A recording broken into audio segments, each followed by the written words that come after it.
Thank you so much for doing this. No, I appreciate you, man. I thank you for taking the time out before you come to Dallas and all that kind of stuff. So, man, I appreciate it a Absolutely. lot. Certainly. Um, so we'll go ahead and get started. That way, I don't take too much of your time anyway, because I know you're a busy No, person. as much as you need. All right. So you won the Merlin Award. You're voted top illusionist in the world by Caesars Entertainment. How are you able to see such a level of success at such a young age? You know, it's funny you asked that. For me, I've always been have had goals and been driven to do what I love to do and to just do it to the best of my abilities. And to say success, for me, it's still an uphill battle. It's still things are still coming on. I'm not done yet. So I am honored with those titles and those awards, and they I was shocked to receive them and to be recognized. But the truth is, very, I'm still working to do even more exciting things and still climb the ladder. So, what would your pinnacle of the ladder be? Ultimately to keep doing this, to keep being happy, enjoying doing it, and making the sense of wonder. But I grew up seeing, like, for example, we're going to the Dallas Summer Musicals, the Fair Park Music Hall, and I grew up in Oklahoma, and Dallas was the nearest escape for my friends and family, and I saw shows there. We couldn't get Phantom of the Opera or some of the really big shows to come to Oklahoma, so we would go to Dallas to see shows. So, probably in the back of my mind, I was, thinking and dreaming that, one day I'll perform in theaters like this. And now here we are. And so, how has your act evolved over the years? I mean, obviously, each step you take, it seems like every year it's something bigger. Absolutely, yeah, it keeps growing. And and used to be I would could fit everything in like a small U-Haul truck, or small U-Haul trailer, and now it takes 4 semi trucks to travel my show. And that didn't happen overnight. That was, incrementally. I'd get when I started as a kid, I would do birthday parties and shows for churches or civic groups or Rotary. And then I would save my money and I'd buy one new trick, and then keep building the show piece by piece. And my whole career has kind of been that same model. When I dropped out of college to do this full time, I didn't have hardly anything, so I got one gig and where I had to borrow illusions and equipment from friends, and then from that I just used that money to buy my own. I just kept building and building and building piece by piece. And so, obviously, you're always working to perfect your craft and to, keep tricks updated and that sort of thing. Do you have any new illusions or concepts that you're currently working on that's kind of different than something you've done? Oh, absolutely. That's the fun part, and I say fun because it's also the challenging part. I'm always working on things. It might be improving, changing little things. Like I just a few months ago put a drastic change to something I've been doing for 10 years or so. But then I've also have things that have been in the works. Right now, I've got 3 illusions that are all about 80 or 90% done. So, And one of them I had the idea of when I was 12 years old. And my whole career, my whole life in magic, everyone told me there's no way it could be done. It's not possible. It won't work. And I've proven them all wrong, and just getting the final touches to make it ready for the show, which should be middle of the coming year. and so, not everything also always goes as planned, too, whenever you're doing, obviously. Right. So, what is your most memorable botched act? That's it's we plan for every contingency that could go wrong. We try to plan ahead, and there's always a plan B, C, D, and we brainstorm anything that could go wrong. So when we rehearse a new illusion, we rehearse everything that could go wrong. So my whole crew knows how to act and react and things to go. A few things we can't change. Like one time, the power went out on the entire block the theater was on, and everyone pulled out their cell phones. I was on stage and we lost all the sound, all the lighting, and it was pitch black. There were no emergency lights or anything, and I had a bunch of volunteers on stage. So the worst possible time that could happen. So I have the audience pull out their cell phones and turn their lights. So it was bright enough, not enough for a show, but we kind of sat and talked, and it became a Q&A for the audience. And then the power, I don't think the power ever came back on that day. But but so that was something like things like that we can't control. Like one time a theater, their main curtain came in and closed, and it wouldn't not open. It just jammed and got stuck and went open. I basically came out and talked to the audience and started performing some smaller tricks for them. I think it took them an hour to fix it, and it was right at the beginning of the show. So that because with the curtain can't open, we can't do the show. So those are kind of the most memorable things that have gone wrong. But as far as magic going wrong, I've been pretty lucky.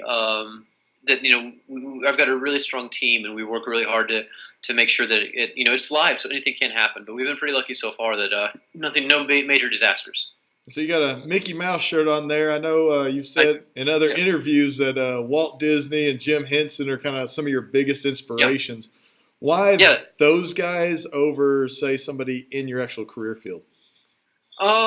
They're wizards. Ever before I got into magic, I was into entertainment. My parents would take me to see the shows in Dallas, or I would watch TV shows and movies.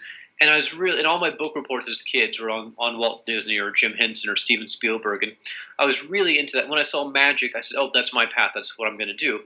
But my foundation has always been in the world of entertainment and the experience of wonder and enchantment. And I think those guys are just they're masters, they're wizards, and I really think most people don't think of them as magicians because they're not doing tricks, but I think of them really as magicians in their fields. And how different is it for you as far as performing, I guess, via electronics and versus just in person? Is that any different for you, or? Yeah, I mean, I like it live because I can feel the reaction of the audience. I can see it. And it's a whole interactive show. So performing for cameras is a lot different. And honestly, people want to break from that. We're so glued to our devices that people want to break to see the impossible. Because we can watch the most amazing special effects, which is just a filter on our phone.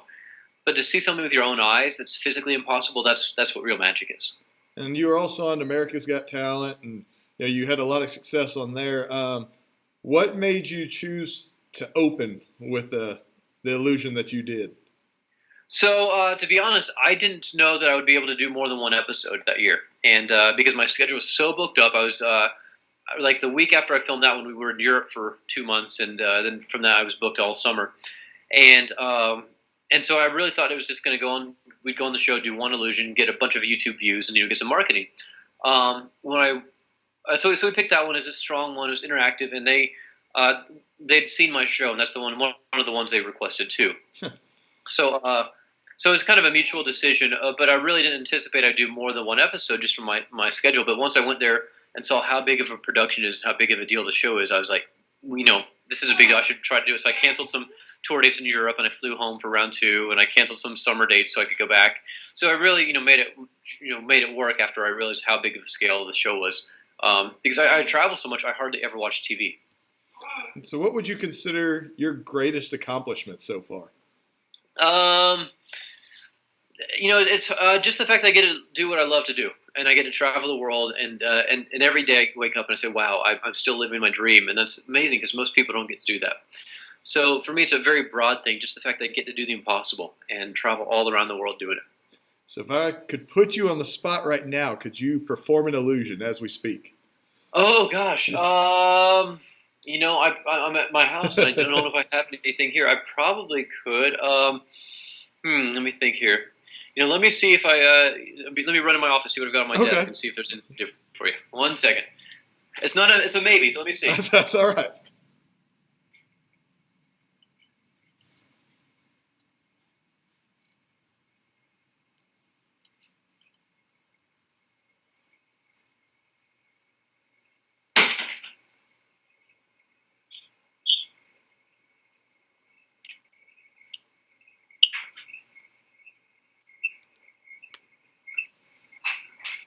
Okay, you're in luck. There's one thing.